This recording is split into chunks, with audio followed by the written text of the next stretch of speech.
Alright, so the patch notes came out for the next league, and I'm kind of in a map right now, but I wanted to make it into a showcase slash build guide of this build I used to play in the previous league in Crucible. I did all challenges on it, of course, buying carries for some, and it's a kind of squishy glass cannon totem spell build with freezing pulse and ice spear.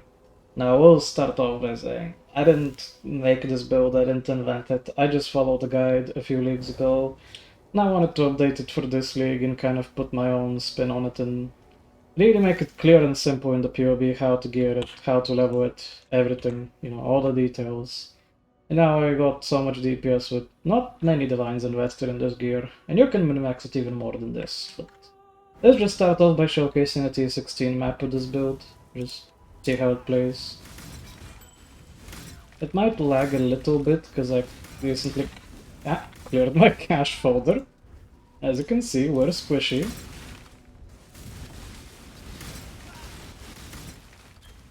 But yeah.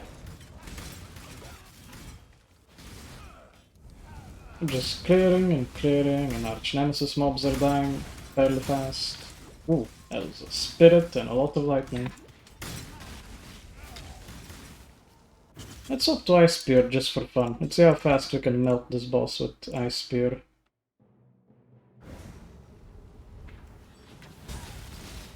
Dead. I would have forgotten. How nice. I have no portal scroll, because gave all my currency away when I stopped playing the league. Okay, let's swap to the PoB now real quick. Waiting for it to show up. Waiting. Yep, there it is, okay. Can turn off PoE now. Okay. Let's just start explaining the PoB slowly. I'm not gonna explain every single thing, because I've written a lot of notes, including a leveling guide through the acts, and, it's only up to Act 6, because after Act 6 you can keep using the same gems, and I can get to maps with using very few gems and very simple gem links. And I thoroughly explain exactly which gems, which spells to get, what you do in every single act that I can think of is important anyway. Like in Act 5 you do nothing, because it's short and linear, but anyway. I'm only gonna go through some parts of these notes here in this video just to explain what I think is important, like the pros and cons of the build in my opinion. As you can see, it has nice map clear. Freezing Pulse has lots of projectiles, it freezes everything, it's kind of safe, you're also blinding stuff from your cluster jewel. You're not really that squishy, but you can get one-shot very easily by certain things and influenced monsters and arch nemesis and so on. But your glass cannon, you can melt tanky essences and bosses very fast with Ice Spear. Though you don't even have to swap to Ice Spear and maps. Like, I could have just used Freezing Pulse in that T16 rare map and I would have been fine. The boss would have died just as fast. And you can start clearing high maps with very little gear investment. You can run all map mods. Some of them are just annoying to run, like Elemental Reflect. You don't have to worry about killing yourself with Flame Dash because you deal no damage because of Ancestral Bond, so you can do Oil Reflect, it's just annoying since your totems will just keep dying and you have to resummon them the whole map. And you can do no region maps or highly reduced recovery ones, but I do recommend removing Arcane Cloak from your left click and just swapping it back to move only for those maps, because it's very annoying to just keep running out of mana because of Arcane Cloaking. You don't need it, it's just a damage buff in a 1k absorb. You don't really need it for regular mapping, it's only a damage buff for super endgame bossing. You can probably do most Ubers, but you obviously need a lot more skill than most tanky builds, because you're squishy as fuck. I've done Uber Shaper and used all 6 portals, because I did the ball phase. I died to the ball phase, sorry, in Crucible League when I was playing. And I did Uber Cortex without dying during Crucible, but that's the easiest one, so it's not much, but it's something. You can try them if you want. This isn't really an Uber killer build, this is just, in my opinion, a good, cheap build where you can do most of the content average casual player would want to do. And it has nice DPS and you just melt bosses fast. Now I think this would be a good Sanctum farmer, because Ice Spear just kills stuff in seconds, and Sanctum mobs don't really do that much damage, they just do resolve, but if the boss dies before it can do any mechanics, well, you can just very easily complete Sanctums. Of course, I don't know that. The Sanctum mechanic isn't in the game yet. I'm gonna try to farm it when the league starts. I'm gonna stream it and, click the link in the description, follow my stream if you can, it does help. I'll be streaming Leaguestarter as well.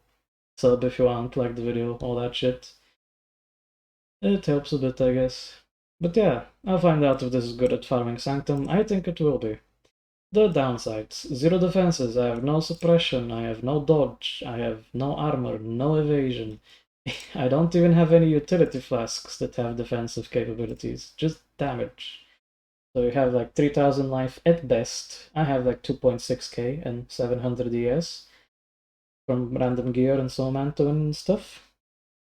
You will get one shot in maps. I've died over 300 times in Crucible, but Crucible was a very rippy league anyway. And most of my deaths were in the like high level 84 Forge of the Titans map because I was doing the challenge in it and I was just dying and dying to the bullshit unique bosses. And yeah, I already said freezing stuff helps, it makes it a bit safer. Arcane Cloak Absorb kinda helps. Your only biggest defense is Mind Over Matter. Adziri is an annoying boss to do on this build because your totems just shoot anything. You can't redirect them at a target, so they might shoot the wrong clones most of the time and they'll reflect damage to themselves. They just die super fast and you have to resummon them. I did do Uber Adziri and Witness her with Maven for my feared, it was just annoying. You might possibly die a few times if your totems just keep not killing the correct clone. And yeah, if you can, get a friend to help you with Adziri. I don't know. The other very annoying one is a Strand unique map boss, which just has the proximity bubble and the one that runs away and teleports and chills you and does the frost walls, because by the time you place your totems it's already ran away. And it just took me like over 20-30 minutes or something to kill it last league, so I recommend putting it off, get a bunch of gear, do it in the lowest possible map tier of Strand, and just try to kill it as fast as you can. And when you kill it, when you get the skill point, you don't have to ever do it again this league. This is the leveling section. I point out exactly what you need to do in each act. You only need to mule a sniper's mark from like a level 3 ranger, and you get an extra quicksilver, so why not? Helps a lot with single target, the sniper's mark. And I show, what gems to use, what links you need, what to do in every act, what quest rewards to pick. And at the end of Act 3, you'll swap to totems when you get your first ascendancy points. And in Act 4, the moment you get greater multiple projectiles, it starts to feel really good. Like you start having really good AoE and your single target is fine. From then on, from Act 6, when you make these changes, you can get to maps with just these gems. You don't need to do anything else. Just the Freezing Pulse 4 link, a Flame Dash, a Sniper's Mark, and a single Aura. That's all you need. Nothing else. I already did one practice run with this. I got to level 71, killed Kitava in Act 10. I did all 3 labs and it took me 8 hours, 20 minutes, but I was dilly-dallying around. I was doing side stuff I didn't have to do because I'm not really a speedrunner. I just have the completionism brain in me. So I'll try another practice run and record it and upload it. I'll see how long it takes me. I know I can get it to 7 hours or something if I really skip everything I can skip. And this is the gearing section. I point out which gear is the best to buy first in my opinion. This is exactly how I geared in Crucible, bit by bit, buying stuff as I get currency for it. A kind of middle game gearing when you're not quite at 4 Voidstone C16 farming yet, but you still want to buy some stuff for DPS.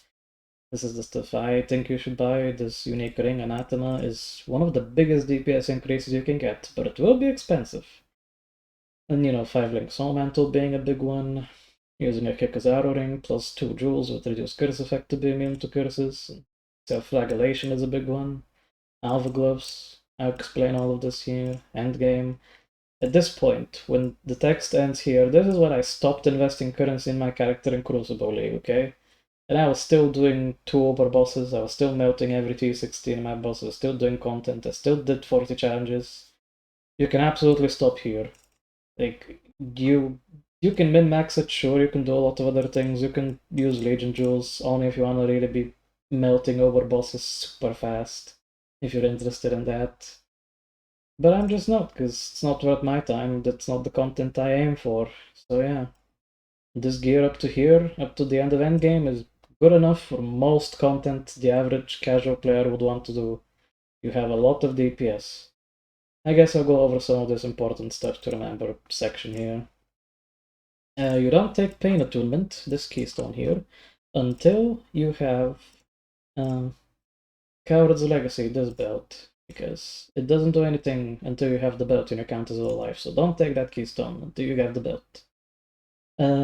You can use Freezing Pulse for T16 maps, you don't really have to swap to Ice Speed for it, already said that. And putting your totems in the boss's face is fine for Freezing Pulse, but when you're using Ice Spear for bosses, you saw me put it slightly far away from the boss there in the map. It's good to put it a bit far away because Ice Spear has 2 stages, and it needs some distance to travel to enter the second stage of the spell where it deals way more damage. So make sure your totems are slightly far away from the boss, but not too far away so it can still target the boss and cast it, so that Ice Spear can reach its second stage. And this is for when you buy Awakened Added Code, how to level it. You buy these wild Brambleback beasts, 4 of them, and you instantly get it to 5. Never corrupt your Awakened Added Code, by the way, because at level 5 it already has +1 gems. A level 6 one would just add 1% damage. It is not worth the risk of breaking it and then forcing yourself to level millions of XP on it or buy a new one. Just leave it at level 5 uncorrupted. Kira explains Soulmantle, how it's a 7-link, blah blah blah, and that's it. That's all the notes. Anything else I feel isn't worth explaining because it's all in the notes. It's all here, you can read it.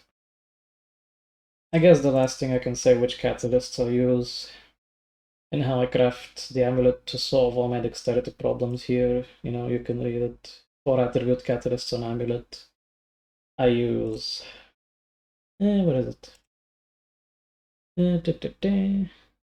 I put resist catalysts on one of my rare rings. On the belt I use attribute catalysts because they're the only useful ones, and on the anatomy unique ring I use caster catalysts because they give more cast speed to the ring.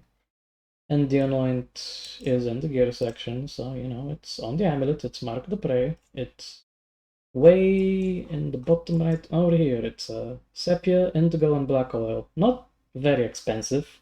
I'm sure you can find these oils a few days into the league and buy them yourself when you have a good enough amulet to anoint, and it's a very good anoint. It's a damage multiplier to enemies, also gives them less accuracy, makes you a bit more defensive. I think it's the best one for this build. Of course you can experiment with other anoints, you can take other stuff if you want, but that's the most damage, definitely. For those cheap oils, it's good. And this min-maxing part, already explained, you can do this if you want to really start farming uber bosses quickly. You still need skill though. This is a glass cannon. This is not a this is not a hardcore build. This is a softcore trade build. And I just want to update it for this league as best I can and explain all this as best I can to any new players maybe. That's why the leveling section is written so, in so much detail. I hope this can help anyone get through the campaign easily and smoothly. Yeah, that's pretty much most stuff I can think of. I mean, I guess I can talk about the patch notes. The patch notes for 3.22 didn't change anything about this build. The only thing that was changed is this mastery for totems got replaced by melee mastery, so oh no, we can't get taunt on our totems anymore. It's fine, I never used it anyway in Crucible, and I got to level 94, so you don't need it. One important thing, I guess. When you buy your cluster jewels, if they don't have 4 mods, I recommend you use exalted orbs on all of them. It's worth it because they can roll resistances, and you need resistances in as many places as possible to be wearing this unique staff to cap it, and I explain how to cap your res with this staff in the endgame section. You can read it all here. But yeah, it's worth it exalting all your clusters, because look, I got 5% lightning resist on this one. That helps. Every little bit helps, because look, I'm barely capped with that. If I didn't have that, I'd be slightly annoyed and wondering where to get more lightning res. So, yeah. That's all I can think of. Anything else to explain? No, I don't think so. I mean, I guess bandits, you kill all bandits in Act 2. I also say it in the leveling notes. Major power, I always just stick to branking because it gives me freeze immune. I hate being frozen and chilled, it's annoying. It also gives you reduced effective chill, so like most frozen ground and chill enemies in maps will do almost nothing to you. Their chills will be like 0% or like 5%, and you remain to freeze, and you get stunned less. It's nice. And minor Yogo, you will be forced to use this with the Coward's Legacy belt. Is it Coward's Legacy? Yeah, it's Coward's Legacy. You will have to use this with Coward's Legacy if all your jewels don't have the perfect 30% curse reduction roll.